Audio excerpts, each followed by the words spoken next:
YouTube Ozic going the Goat House is back after week 14's action here with my winners and losers takeaways for every single team. Do this video every Monday. We have loads of content here on the Goat House. We have a recent mock draft that went up. Been talking playoffs recently, some coaching videos, more to come on that. Maybe we'll take an early look at free agents in sometime in the near future. So join us for all of our content. Check out our sponsors, Liquid IV, GLD Shop. Links pinned in the comments for anything you're looking for. I have three huge winners, biggest winners, and then I have other winners. We'll have takeaways for everybody that's played so far. So Cowboys, obviously a massive winner. I mean, winning that game, against the Eagles, splitting 1-1. I thought you combine those both games. I thought the Cowboys looked better. They looked better in the most recent game. That's huge. And if you combine those games, they had a realistic shot to win that first game. Things really didn't go their way at the end, specifically the end. But a dominant win against the Eagles. They were fantastic on both sides of the ball. They won with offense, defense, making plays everywhere. Good on the ground, good through the air. Every part of the Cowboys, which we've seen a lot of this year. A lot of it was against maybe some weaker competition, so it's great to see them do it against the Eagles. I'd say that they're playing like the best team in football. I'm going to say the Niners are playing like the very best team in football, but the Cowboys are right there with them based on how they've been playing. I think a lot of it, mostly how explosive they are on offense, but again, they can win in multiple different ways. Dak's playing like an MVP. CeeDee Lamb's playing like maybe the best receiver in football right now, kind of taking over that spot. So, an absolute problem for the Eagles both times. So, good to see for them. I think with that win, shot to win the East, shot at the 1 seed. Looking at the Eagles' schedule the rest of the way and the Cowboys' schedule the rest of the Eagles is much easier. I mean, the Cowboys much tougher, but without this win, it really wouldn't feel like they had a shot at the division or even the 1 seed. So winning this kind of puts them in position. They got to look at it as if we go out there and win games, let's go out there and keep winning games. We got to beat the Bills. We're going to beat, all these teams when we play them and let the rest sort itself out. So if they win out, and there's a really good shot if they win the East and they get that 1 seed. So that's a huge win for the Cowboys. Another one's the Bengals. Beating the Colts big time, 34-14. It really wasn't even close. Either it was 14-0 right off the bat, and the Colts scored. You kind of expect them to be able to score. And then they get some crazy, pick six. That was just unfortunate, kind of a fluky type thing. And it's tie game. And then the Bengals kind of go back to work and just outplay them the rest of the way. So this game, I thought they won by 20. I thought they won by, it felt like they won by more than that. It seemed easy for them. It seemed like they didn't show all their cards in this game. If you watch the game, Chase Brown looked good. That's great. They used a bit of him, and that's a new weapon for them. But they used a rookie. They didn't really just target Jamar Chase, like crazy. They didn't really need to get him going a whole lot, and they kind of used a variety of guys. I just feel like they didn't really show all their cards. Because they had control of this game. That's a good thing. A weakness for them this year, actually, even since Burrow got hurt, it's like their biggest weakness hasn't been they're missing their star quarterback. It's been their run defense, and their run defense had a great outing in this game, against a pretty good, I know they didn't have Jonathan Taylor, but a pretty good rush offense, with Zach Moss and, Steichen, the way he calls plays, the misdirection, maybe teams, maybe the Bengals figured something out on tape, and so it was a pretty good outing for them in general. It just looked like a playoff team. It's going to be a fight to get in the playoffs. Getting a win, it felt like they were going to be out. And they beat the Jags, and now they beat the Colts. And it's like, okay, not only do they look like a playoff team, but they are in position to have a decent shot at least. Whether if they lose those games, they're probably out. So if they lose one of those games, we're probably sitting here saying they might be out. So absolutely huge for the Cincinnati Bengals. And then you got the Browns. They beat the Jags. Trevor Lawrence playing. You think, the Browns probably aren't going to win that game if Trevor Lawrence is playing. They go out there and win it. I guess there is one flaw to their outing was it felt like they won fairly easy. It felt like this game was over right away, and even throughout this game, to allow the Jags to be in this game still at the end was I didn't love that, but overall it's a huge win for their playoff chances. They continue to control their own destiny. You think they're going to slip up, lose this game, that game, this game this week, then maybe they won't control their own destiny, but They do, and because they go out there and find ways to win. It just feels like they're better with Flacco. I don't want to say over Deshaun Watson, but over what's been happening, like the situation. I guess over a hurt Deshaun Watson because we saw him playing a bit, and then DTR, PJ Walker, who they waived during the week. So that's a good sign that they're better with Flacco, like who they are right now. And Njoku has been, as long as he catches the ball, he's been a monster, and he's had some drops here and there. But this game was, finding soft spots in zones or even, man coverage, understanding that they're blitzing. I'm the mismatch here. I'm going to go get open. He had a big game. And playmaking defense showing up, too, just getting their hands on the ball. Martin Emerson, I felt like was not just with the interceptions, but was everywhere in this game. So, it felt like a dominant outing. That's the negative. It felt like a dominant outing, but like the Jags were still in the game somehow. But it's still a huge win, a game where, they weren't underdogs, but technically if basically they become underdogs once Trevor Lawrence is playing. So, they control their own destiny the rest of the way. So that it's a good spot to be in, and that's a big time win. Other winners, the Bills. The Bills would have been in the biggest winner category. First off, massive win to stay alive. They pretty much had to win out. Maybe there's a scenario if they win every game but one, but they got to start that Chiefs game with the win. And they beat. I know the Chiefs are struggling, but they are still the Chiefs. They're still a good team, and they're away against them when the Chiefs were due for a win, and they beat them. And James Cook looked really good. Josh Allen looked really good. The defense made plays and needed to. They just won a massive must-win, tough game. So you'd say that puts them in the biggest winner column. And I thought about it. But man, and this is a negative I'm about to say, but you also could take a positive out of it. But boy, oh boy, was the play calling freaking terrible. Like, it was awful. Like, they fired Dorsey and they had some bad outings calling plays. I thought this was the worst one. I thought the play calling was head scratching. It was stupid. It was confusing.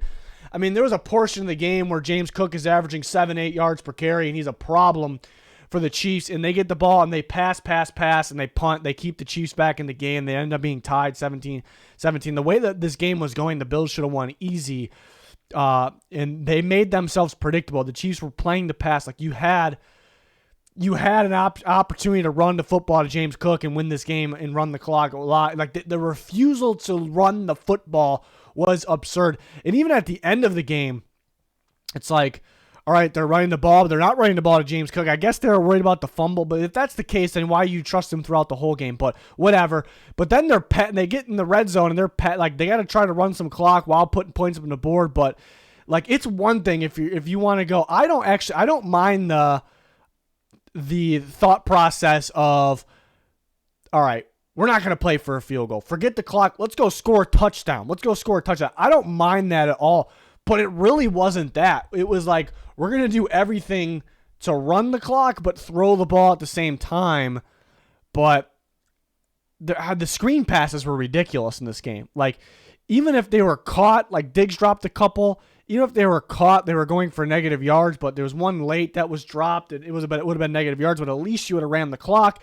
It's like, there were so many points where it's like, screen pass is basically equivalent to running the football. And you're running the football so well, and it's also guaranteed to run the clock, while through a portion of this game, you had the lead, and at the end of the game, you do want to run clock because you're in position for a field goal. It was driving me nuts. It's like, it's so backward, it's unreal. So the play calling was atrocious in this game.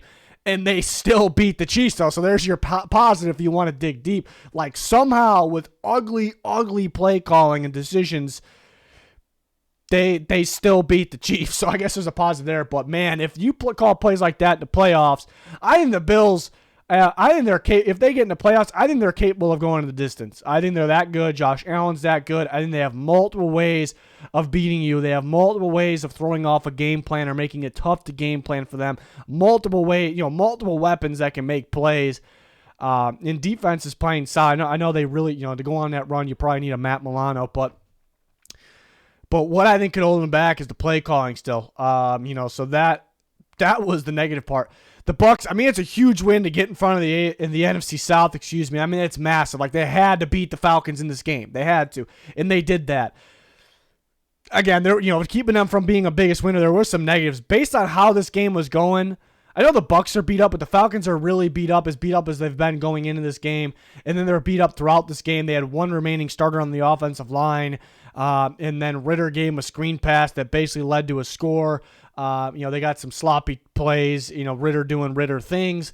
The way that, and I thought Baker played pretty well. Either they're making plays. Like, the way this game went, they should have won this game pretty easily. So the fact that it came down to a late, drive and they won the game. So they're a winner for a reason. But they're things really had to go their way to barely squeak by. So I didn't love that. I thought Baker played a pretty good game. Rashad White had explosive plays, but there were so many moments for him where I'm just yelling at my TV, just run, just go. Like, so many moments from him. And going down from ankle tackles and hesitating a little bit. So, again, he had explosive plays. He took that slip screen for a touchdown. He's good in those situations. But I actually thought, if you watch this game, I was questioning his running ability in this game. I don't know. I don't know if anybody else saw that. I hope you did, because it was definitely there.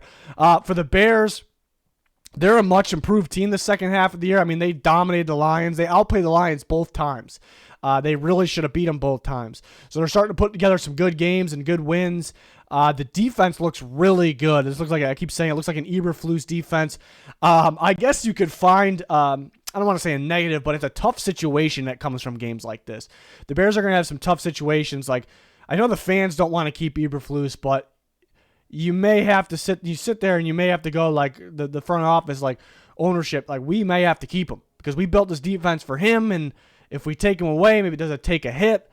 So it's maybe some tough decisions. Justin Fields is playing good too. I still think, especially because you have that Panthers pick, you find that quarterback of the future that's under a full rookie contract that has a lot more upside.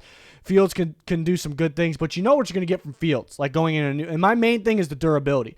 Can we get all games? Can we get 100% of the games from Justin Fields? That's kind of the question. So we're going to have games where maybe he can't put together that game-winning drive. Maybe he takes that sack. Maybe he fumbles the ball. And then he has those games like this where he uses his legs to open up so many different things, and a good passing game from him then. Seems like him and DJ Moore, like that offense is really kind of clicking, getting going. DJ Moore's been fantastic. But I guess, when you win games late where it's like almost, is it meaningless? I mean, technically they're in the hunt. So I guess the team, the way they're playing lately, I mean, you could argue they're better than a team or two that could make the playoffs, but it kind of leaves them with some tough decisions, tough situations in the offseason. But much improved team the second half of the year for multiple ways, but the defense is one that really stands out. This feels like that Colts Eberflus defense, so that's what they hired him for. So that's good. The Ravens find ways to win. Lamar, like, having those MVP moments, that's great. Big time plays on offense. They were outplayed through a portion of this game. The Rams are tough, though. The Rams are tougher than you think. So, and there was some, things that didn't go their way. The safety, because the snap that went to the end zone. So there was some sloppy things here, and there was portions where you felt like they outplayed, but the positive is, like, things aren't going your way. You play a really good. I think the Rams are really good. They're 6-7. That won't tell the story. I think they're the healthy team that was out there against the Ravens. I think that's easily a playoff team. So if they may not make the playoff, I think that's going to be a shame if they don't make the playoffs. But even when things really aren't going your way, you find ways to win. Lamar having those MVP moments, like they're a clutch team. They're made for the playoffs. That's the good thing. Christian McCaffrey and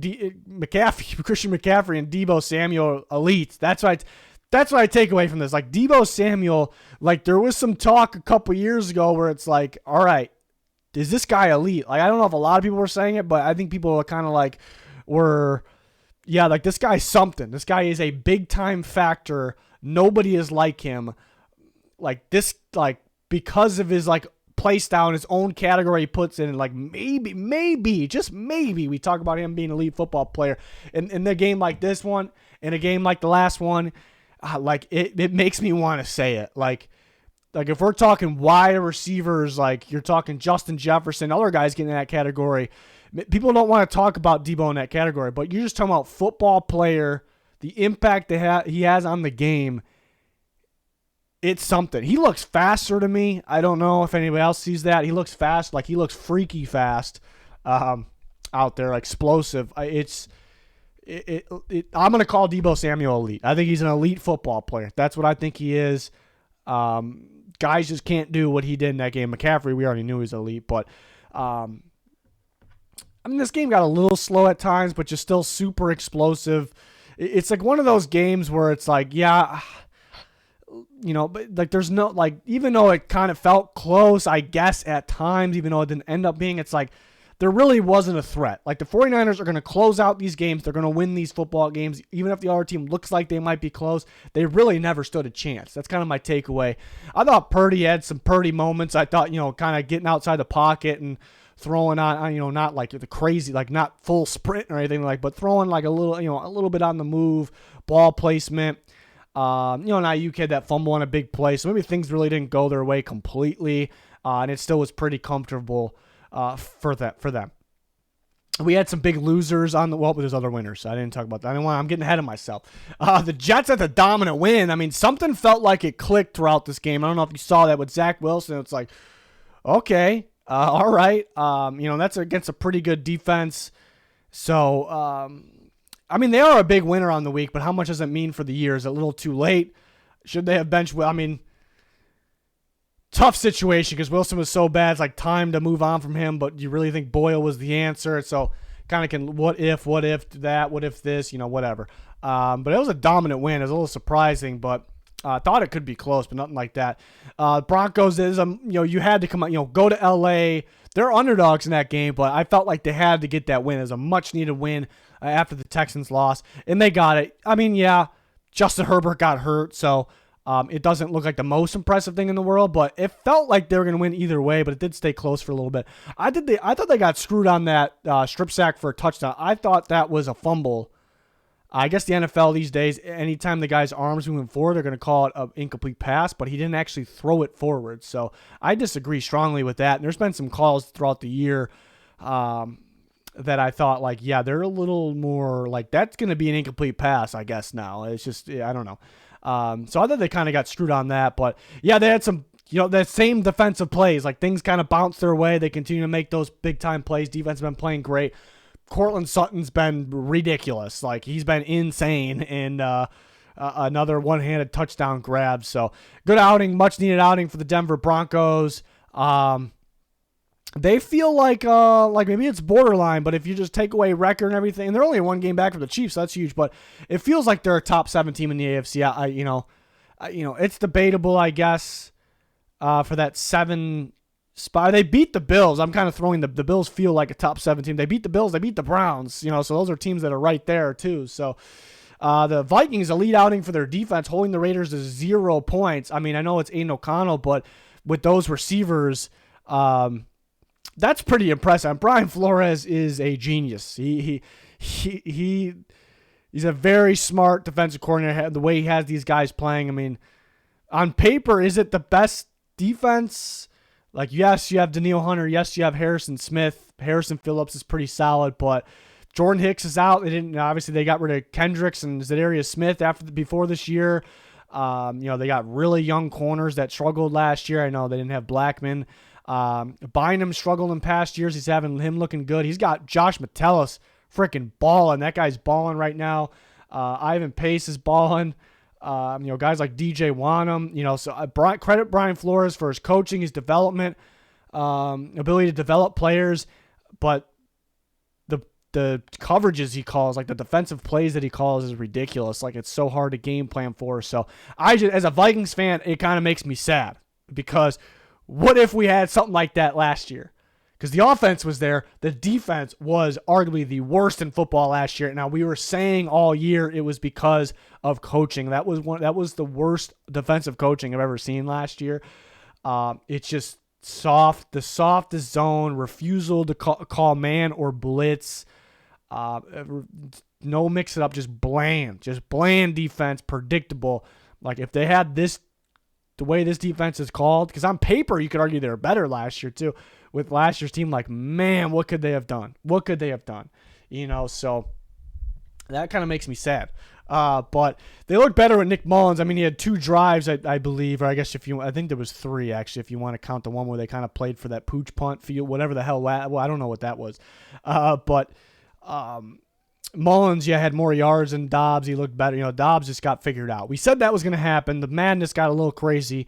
But I hope they go at Mullins the rest of the way because, he was their second string guy going in the year for a reason. He just got hurt when Kirk got hurt, before Kirk got hurt and was still hurt. So, but 0 points for the Raiders. So that was great. The one time the Raiders moved the ball, they forced a fumble. So big time outing for their defense. The offense was atrocious for the most part. The guys were dropping like flies, though. Jefferson, Madison, Brian O'Neill, Dalton Reisner, they were down to 2 starting offensive linemen. Their backup center had to play guard. So, I don't know. Maybe the best outing for the Patriots this year. You could say the Bills because they beat the Bills, but I thought, the quarterback play, everything was pretty good. I thought they got pretty damn conservative, and that allowed the Steelers to kind of stick in the game. But I thought Zappe played well. They had a good outing in this one. I thought from start to finish. I know they tried to let him come back there, but I thought that was because of the conservative play calling. But they got Juju going. Hunter Henry was good. I thought Zappe looked good. The Saints, defense was locked down. They controlled the Panthers anytime they had good field position. They blocked them down. The Panthers are bad on offense, but they made them look really bad on offense. They made them look sloppy. The score the score said the Saints dominated this game. I don't think they did that. It was a sloppy game for them. The Saints looked bad at times, mainly on offense, what I'm talking about. But they won the game. They won the game by a good margin. The defense was well coached and played pretty well. So that's really my positive takeaway from the Saints on that. And they were thin on players. They were beat up and they got the job done. Though A.T. Perry's been looking like something there in the late round pick. On to the losers. The Lions, major decline since the first half of the year. You start to wonder, we kind of been wondering that, or have they been figured out? Has this, play for fourth down to go on fourth down, the play calls on fourth down, the fake punt the Packers knew was coming a couple weeks ago, run more zone coverage. I said it going into the year. People wanted to call me haters and shit like that. I was saying they cannot extend Jared Goff. I do worry about Jared Goff. I don't know what I said. Against zone coverage. Last year, he had the second most man coverage ran on him, and that was confusing to me. I said it all offseason last year. That was confusing to me because that's what he beats in this past. And some of these, St. Brown's better against man coverage. He's good either way, but the speed they have, it's just it was just confusing. So I'm like, teams are going to run more zone on him this year. To start the year, they're playing man coverage teams and are insisting on running man. The Lions are playing good. Now teams are running more and more zone. The Bears ran a good zone defense. It causes problems. So they're starting, and then looking at defense too. You can throw on these guys. They were scheming things up with Hutchinson's basically an interior rusher at this point. He's a good player. He's got production, but we can actually sit down and discuss, it's actually a debate. Is he a good edge defender? It actually is a question. And so they were scheming up things like stunts like crazy to get him inside. And they're on multiple levels. They are getting figured out. And I think they can bounce back. And I definitely think they can get going at the right time. Big game on Saturday night against the Broncos. But this does not look like a good football team right now. And it's because teams are kind of starting to figure it out. It really is. And you start to realize they have a need at quarterback for the future. They have a need in the secondary, coverage wise. They need another edge defender, guy that has a good edge presence to pair with Hutchinson. Linebacker, Anzalone flies around the field, but linebacker's still an issue. So it's starting to see that a little bit more. Texans, not the same without their key guys. Now, at first that sounds stupid because no one's that good without their key guys. Obviously. So nobody's going to be as good without their key guys. So it sounds stupid at first. So it's a legitimate excuse. Yes, it's a legitimate excuse, but it is a problem. It's a problem right now and they'll get some guys, but we'll see what Nico Collins' situation is. Schultz, obviously. but Stroud was thin on guys. So legitimate excuse. Maybe you give the team a pass because of that, but it is a problem right now because they are trying to make the playoffs. And before this game, they look like a playoff team. You take Tank Dell away, look at the Broncos game. They didn't seem the same without him, so you start to wonder. And then other guys are dropping. It's like, okay, and you get dominated by the Jets. That's a bad thing as it is. So you start to wonder, like, if they aren't at full strength, like, can they make the playoffs? Or if they do make the playoffs, can they even win a playoff game? I thought before they could. They actually had a decent opportunities to make the playoffs and maybe win a playoff game. So now it's tough.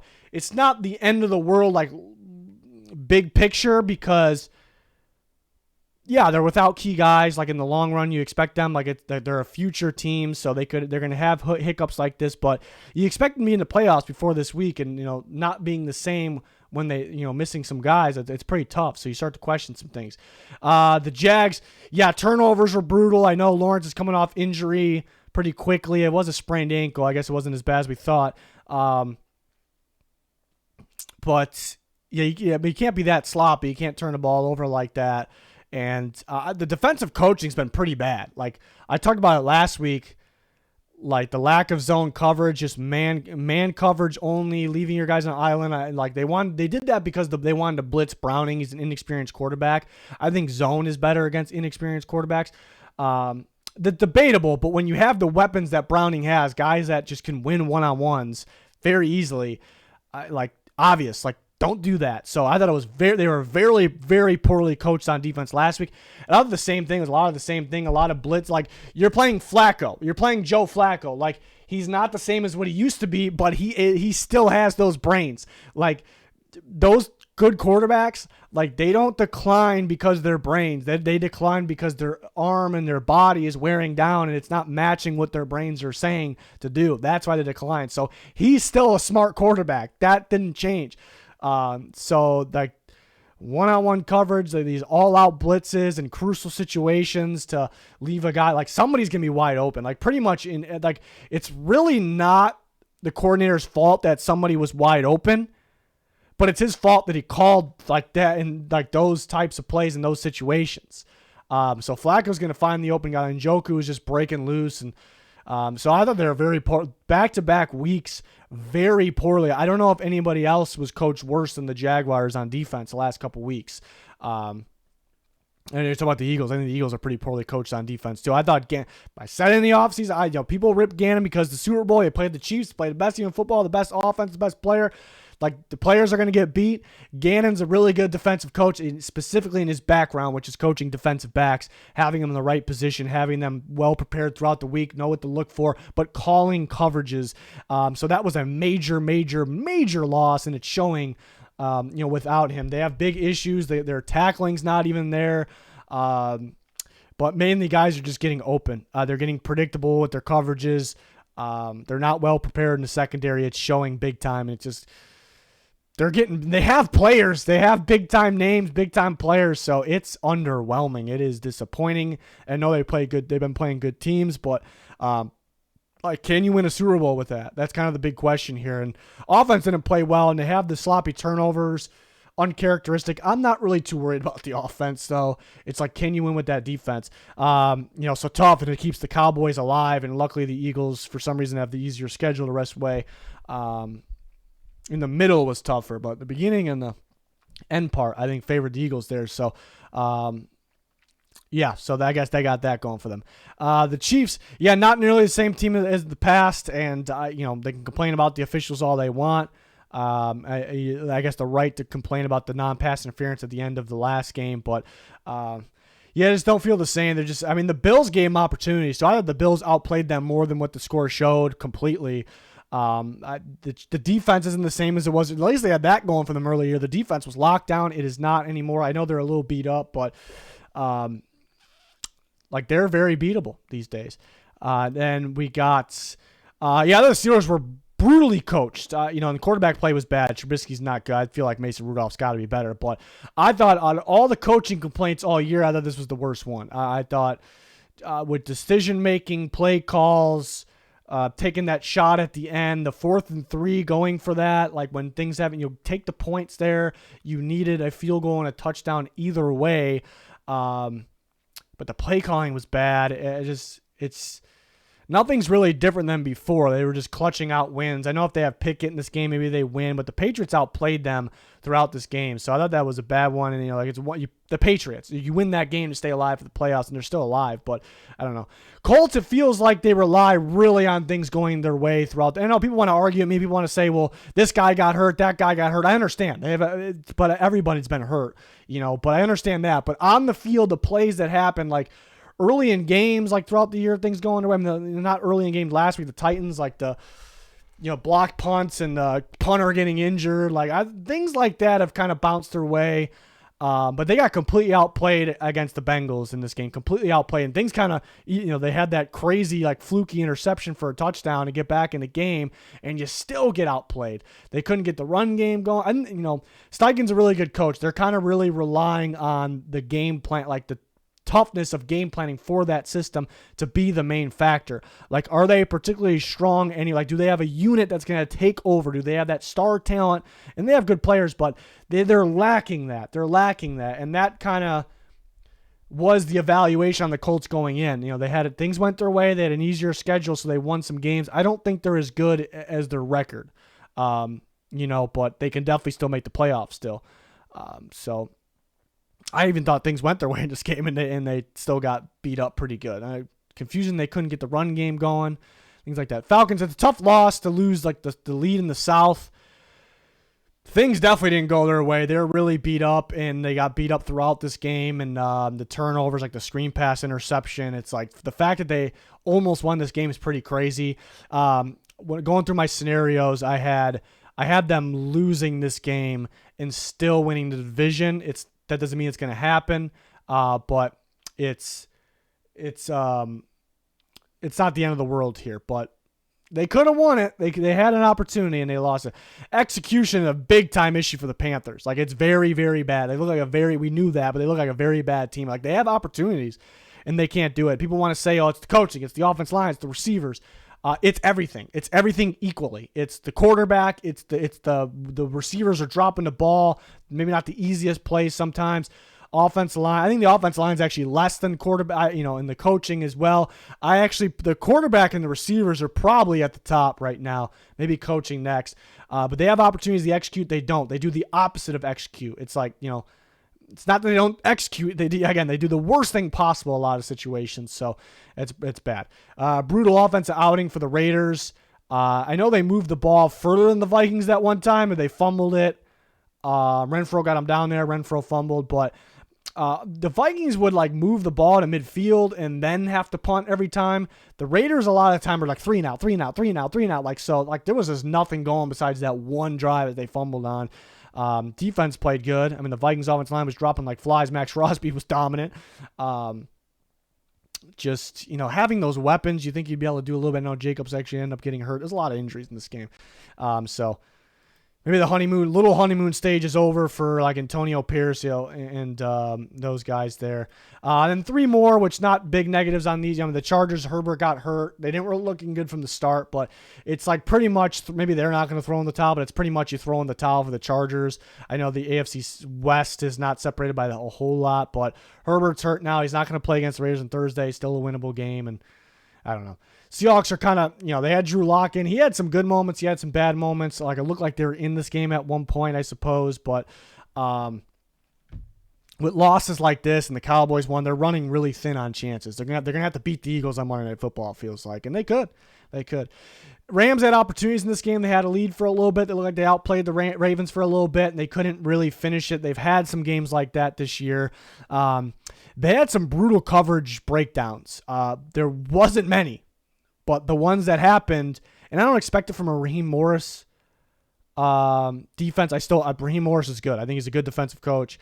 Maybe you blame the players, but coverage breakdowns, really, you kind of blame the coaches if that happens. Just guys not covering someone, blown coverages. And OBJ had a really good route on the one, which confused them. I believe it was cover 4. So that can't happen. They had an opportunity to win. I think the Rams are a pretty good team. They are one of the best 6 and 7 teams I've ever seen. I hope they make I'm not a Rams fan. I hope they're in the playoffs because the best teams need to be in the playoffs, and they're one of the 7 best teams in the NFC. They're better than my team, the Vikings. But if Vikings were full strength, maybe we'll have a different discussion then. But I think they would dominate them. I mean, head-to-head doesn't really matter. But they're good. They had an opportunity to win this game. I do think there was a badly missed block in the back on that punt return, but the Rams had their chances. But they got talent. They're explosive. They're good. They got to close out. They got to win. They let some games get away. They could have won, and that could be the difference. It's all said and done, so it's tough.